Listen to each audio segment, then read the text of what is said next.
Big TV భక్తి సమాచారం WhatsApp ఛానల్లో జాయిన్ అవ్వండి. అన్ని విశేషాలు ఎప్పటికప్పుడు తెలుసుకోండి. రమణ గీత అని రమణ భగవానుడి యొక్క తత్వాన్నంతటినీ కూడా అద్భుతమైనటువంటి కవిత్వం రూపంలో తీసుకొచ్చిన మహానుభావుడు కావ్యకంఠ గణపతి ముని.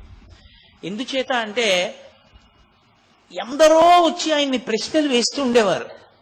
అందులో ప్రధానమైన ప్రశ్నలు కొన్ని ఉండేవి. వాటికి జవాబు చెప్పేవారు. చెప్పిన జవాబులు లోకానికి అందకుండా పోతాయేమోనని జాగ్రత్త తీసుకున్న వాళ్ళు ఇద్దరు. ఒకరు సూరి నాగమ్మ గారు, ఒకరు కావ్యకంఠ గణపతి ముని. ఒక్కొక్క చోట ఆయనే శిష్యుడిగా వచ్చి రమణ మహర్షిని అడిగితే ఏం చెప్తారో ఊహించి, వచ్చినటువంటి వాళ్ళు అడిగిన ప్రశ్నలకి జవాబులు రమణులు ఏం చెప్పారో చూసి, వీటిని గీత, భగవద్గీత అర్జునుడికి కృష్ణుడు ఎలా చెప్పాడో అలా రమణ గీత అన్న పేరుతో రచన చేశారు ఆయన. దానికోసం ఆయన రమణులతో కలిసి స్కందాశ్రమంలోనే ఉన్నారు. ఆ రమణ గీత జరుగుతున్నప్పుడే అరుణాచల క్షేత్రానికి కాదు, ఈ భూమండలానికి ఒక పెద్ద ప్రమాదం తప్పింది. విశాలాక్షమ్మ గారు వచ్చారు. అప్పటికి కావ్యకంఠ గణపతి మునికి విశాలాక్షమ్మ గారికి కూడా 40 ఏళ్ల లోపే వయస్సు. కాబట్టి వాళ్ళు ఇంకా శారీరకమైనటువంటి సంబంధంతో ఉండవలసినటువంటి కోర్కెలకి అతీతులు అన్న స్థితిని నమ్మడం కష్టం లోకానికి. ఆయన విరూపాక్ష గుహలో కూర్చుని నేను ఆ రమణ గీత రచన చేస్తాను అని అడిగారు. అప్పటికి రమణ మహర్షి స్కందాశ్రమంలో ఉన్నారు. రమణ మహర్షి అన్నారు, తప్పకుండా చెయ్యండి అన్నారు. పళని అని ఉండేవాడు, పళనిస్వామి అని రమణ మహర్షి దగ్గర అంతేవాసి. ఆ పళనిస్వామిని పిలిచారు రమణ మహర్షి. పిలిచి ఆ గుహంతా చాలా కాలంగా రమణ మహర్షి విడిచిపెట్టేసిన కారణం చేత దాని చుట్టూ తుక్కు అవి పడిపోయి అది శుభ్రంగా లేదు ప్రవేశించడానికి. అదంతా శుభ్రం చేసి దాని తాళాలు ఇయ్యి కావ్యకంఠ గణపతి ముని అందులో కూర్చుని రమణ గీత రచన చేస్తారు. అమ్మగారు అనేవారు విశాలాక్షమ్మ గారు. అమ్మ అన్నం వండి పెడుతుంది అన్నారు. చటుక్కున పళన మహర్షి అన్నాడు, ఆయన భార్యతో ఉన్నారు కదా, విరూపాక్ష గుహలోకి భార్యా సహితులు వెళ్ళి ఉండకూడదు అన్నారు. అంటే వెంటనే కావ్యకంఠ గణపతి ముని అన్నారు, నేను భార్యతో కలిసి ఉన్న వానప్రస్థుని, నేను అక్కడ సంసారం చేసేవాణ్ణి కాదు. నేను ఎటువంటి వాణ్ణో రమణులకు తెలుసు. రమణులు నాకు తాళం ఇస్తే రమణులు నన్ను వెళ్ళమంటే లోకం నమ్ముతుందన్నారు. వెంటనే రమణ మహర్షి భృకుటి చిప్పించి పళనిస్వామి వంక తిరిగి, నువ్వు ఆ గుహంతా శుభ్రం చేసి ఆయనకి తాళం ఇయ్యి లోపలికి ఎడతారు అన్నారు. సాయంకాలం అయిపోయింది. ఆయన విశాలాక్షమ్మ గారితో కలిసి విరూపాక్ష గుహకి వెళ్ళారు. లోపలికి వెడదామని కాస్త పెరుగన్నం పట్టుకుని వెళ్ళారు. రాత్రి తినడానికి రేపటి నుంచి వంట మొదలు పెడదామని వెడితే దానికి పెద్ద తాళం కప్ప వేసేసింది.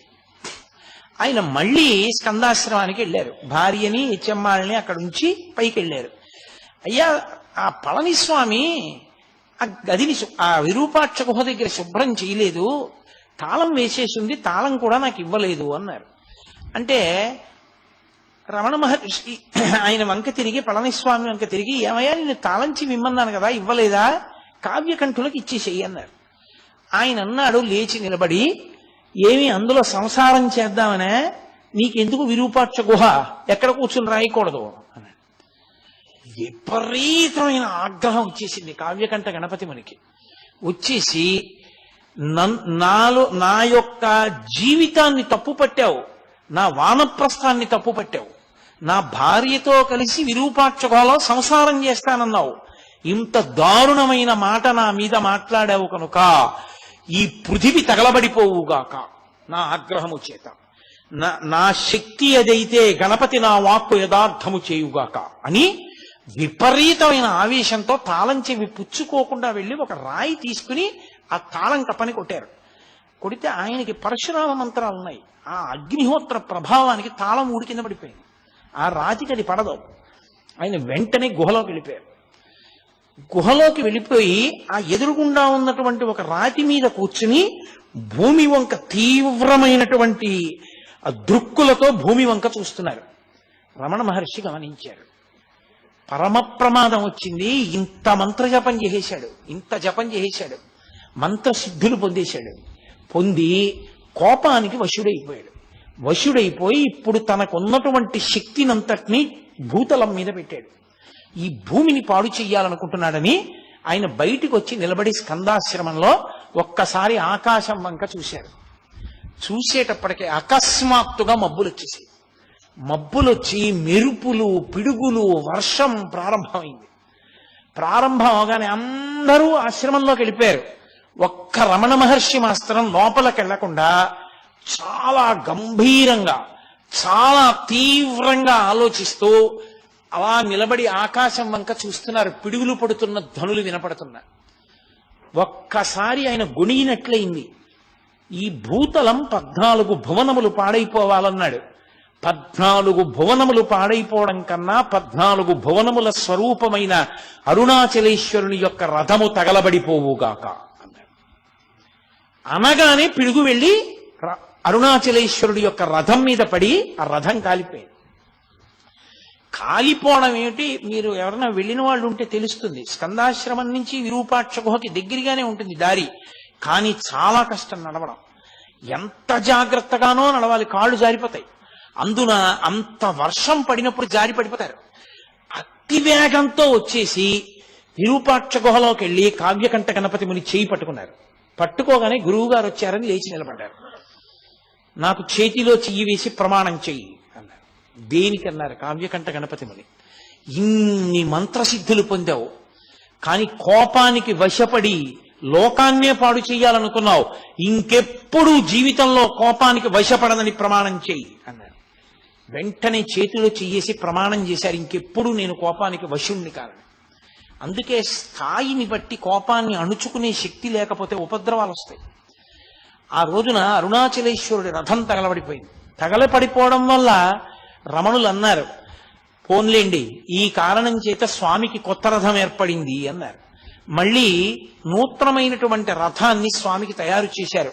కావ్యకంఠ గణపతి ముని యొక్క వాక్కు అంత ప్రమాదకరం, అంటే అంత శక్తివంతమైంది. అన్ని మంత్రముల యొక్క ఉపాసన, అన్ని సిద్ధులను పొందారు మహానుభావుడైన. అటువంటి వ్యక్తి అరుణాచలంలోనే ఉండి స్కందాశ్రమానికి వెళ్ళిపోయారు. తర్వాత విరూపాక్ష గుహలో ఆయన కూర్చోలేకపోయారు. ఆ ఎండ వేడికి లోపల గాలి లేక, అందులో కూర్చోలేక భార్యని చెన్నై పంపించేసి ఆయన స్కందాశ్రమానికి వెళ్ళిపోయారు. వెళ్ళిపోయి ఆ స్కందాశ్రమంలో రమణ మహర్షితోటే కూర్చుని ఆ రమణ గీత పూర్తి చేశారు. ఆ రమణ గీత పూర్తయిపోయింది. పూర్తయిపోయిన తర్వాత ఆయన అసలు భగవాన్ రమణుల యొక్క తత్వం లోకంలో ప్రకాశించడానికి, రమణ వైభవం ప్రకాశించడానికి చాలా చాలా కారణభూతులైన వ్యక్తుల్లో ఒకరు కావ్యకంఠ గణపతి ముని. అసలు ఇంకా యథార్థంగా చెప్పాలంటే వాళ్ళిద్దరూ విఘ్నేశ్వర సుబ్రహ్మణ్య స్వరూపాలు. వాళ్ళిద్దరూ కలిసి జీవితంలో అపురూపమైన సంఘటనలకు కారణమయ్యారు అరుణాచల క్షేత్రంలో. ఇద్దరికీ అరుణాచల క్షేత్రంతో అంత సంబంధం. బహుశః కావ్యకంఠ గణపతి ముని అరుణాచలం వెళ్ళి ఉండి ఉండకపోతే రమణుల నోటి వెంట ఒక్క మాట కూడా లోకానికి అందదు, రమణుల సందేశం కూడా అందదు. కావ్యకంఠ గణపతి ముని కారణంగానే ఆ రథం కదిలింది. అది తరువాతి కాలంలో ఎందరికో మార్గదర్శనమైంది. ఆ తరువాత తిరువత్తూరు వెళ్ళిపోయారు. నేను యాత్రకు వెడతాను అని చెప్పి బయలుదేరారు. రమణుల నోటి వెంట ఏది అనవసరంగా రాదు. యాత్రకు బయలుదేరుతుంటే రమణులు అన్నారు, మీతో వాసుదేవ శాస్త్రిని తీసుకెళ్ళండి అన్నారు. ఎందుకన్నారో అలా అని వాసుదేవ శాస్త్రిని కూడా తీసుకెళ్లారు. తీసుకెళ్లి చెన్నైలో బయలుదేరుతూ అన్నారు, అనవసరంగా రమణులు ఇతన్ని పంపించారు, ఎందుకు పంపించారో అని ఇవాళ మనం ఏ దిక్కుగా వెడదామని అడిగారు వాసుదేవ శాస్త్రిని. ఆయన అన్నాడు, మనం తిరువత్తూరు దిశగా వెడదాం, దానికి ఆదిక్షేత్రం అని పేరు, అదే మొదటి క్షేత్రం, అటు వెడదామన్నాడు. తిరువత్తూరు వెళ్ళారు. అక్కడే కావ్యకంఠ గణపతి మునికి కపాలి శాస్త్రితో అనుబంధం ఏర్పడింది. కపాల శాస్త్రి పుస్తకాలు మీలో ఎవరైనా చదివారేమో నాకు తెలియదు. కావ్యకంఠ గణపతి ముని ఎంతటి మహాప్రకాండుడో, ఎంతటి సంస్కృత భాషా ధురీణుడో, అంతటి గొప్ప రచనా వైభవం ఉన్నవాడు, మహావేదాంతి ఆయన కూడా. కపాలి శాస్త్రి ఎన్నో గ్రంథాలు రచించారు. ఆయన ఇటు రమణులతోటి అటు అరవిందులతోటి కూడా సంబంధం ఉన్న వ్యక్తి. కాబట్టి అటువంటి ఆయన ఒక పాడుపడిపోయినటువంటి విఘ్నేశ్వర దేవాలయంలో కూర్చుని 20 రోజుల నేను ఇక్కడ 18 రోజుల పాటు రమణులు నాకు ఎటువంటి తత్వాన్ని తపస్సుకి చెప్పారో అటువంటి తపస్సు చేస్తాను అని పగటి పూట అన్నం తినడం కూడా మానేసి ద్రవ పదార్థం ఒక్కటే పుచ్చుకునేవారు. 18 రోజులు అయిపోయింది. అయిపోయిన తర్వాత ఇక్కడ కావ్యకంఠ గణపతి ముని కూర్చుని జపం చేస్తున్నారు. మంచి సమాధిలోకి ప్రవేశించే ప్రయత్నంలో ఉన్నారు. ఆయన చెప్పిన మార్గంలో లోపలికి వెళ్ళి అన్వేషిస్తున్నారు. ఎక్కడి నుంచి పుడుతోంది నేనన్న భావన అన్నది. ఆయన చేస్తుండగా సాయంకాలం 4 అలా అవుతుండగా విపరీతమైన నీరసం వచ్చేసి అసలు కూర్చోలేక శవాసనం వేసేసి శవాసనం మీ అందరికీ తెలిసి ఉన్నదే, నేల మీద పడుకుని నా గురువు రమణ భగవానులు ఉంటే బావుణ్ణు అన్నారు. ఆశ్చర్యం ఏం జరిగిందంటే అక్కడ అరుణాచలంలో రమణ మహర్షి ఎక్కడ కూర్చుని ఉన్నారో అక్కడి నుంచి ఒక్క ఎగురు పైకి ఎగిరి కింద పడ్డారు ఆసనం మీద. అక్కడ ఏమైందో తెలుసా, ఈయన ఎగిరి కింద పడే లోపల నా గురువు రమణులుంటే బావుణ్ణు అనుకున్నారు. అంతే.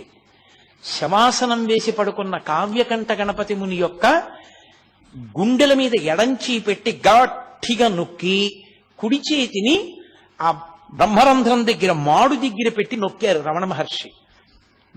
కొద్ది కాలం, నేను చెప్పినంతసేపు కూడా లేదు, ఇలా నొక్కారు. రమణులు వచ్చారని అర్థమైంది కావ్యకంఠ గణపతి మునికి. ఒక్కసారి దొల్లి ఆయన పాదములు చూద్దాం అనుకున్నారు, కానీ ఎడంచేతో గుండె నొక్కి పెట్టడంలో రమణుల స్పర్శ వలన పులకాంకిత గాత్రుడైపోయి ఒళ్ళంతా విద్యుద్వలయాలు ప్రవహిస్తున్నట్లుగా అయిపోయి ఆయన కదలలేకపోయారు, అలాగే ఉండిపోయారు. అంతే. ఇక్కడున్నవారు ఇక్కడే ఉన్నారు, అక్కడికి వెళ్ళారు. ఒక్కసారి ఆ రహస్యం బయట పెట్టారు రమణ మహర్షి. తన నోటి వెంట తానే ఒక్కసారి జారిపోయారు నోరు. అవును, తిరువత్తూరు క్షేత్రంలో ఫలానా చోట వెడుతున్నప్పుడు చీకటిగా ఉంటుంది, పాడుపడిపోయిన గణపతి దేవాలయం ఉంది కదూ అన్నారు. ఎప్పుడూ తిరువణ్ణామలై విడిచిపెట్టి వెళ్ళని వ్యక్తికి ఎలా తెలుసది? ఆయన వెళ్ళారు అక్కడికి. వెళ్ళి కావ్యకంఠ గణపతి మునికి సూక్ష్మ శరీరంతో వెళ్ళి హస్తదీక్ష ఇచ్చారు. బహుశః నాకు తెలిసినంత వరకు రమణుల వాంగ్మయంలో ఆయన హస్తదీక్ష పొందినటువంటి ఏకైక వ్యక్తి కావ్యకంఠ గణపతి ముని ఒక్కరే. వాళ్ళిద్దరి అనుబంధం అటువంటిది. For more videos like this, subscribe Big TV channel.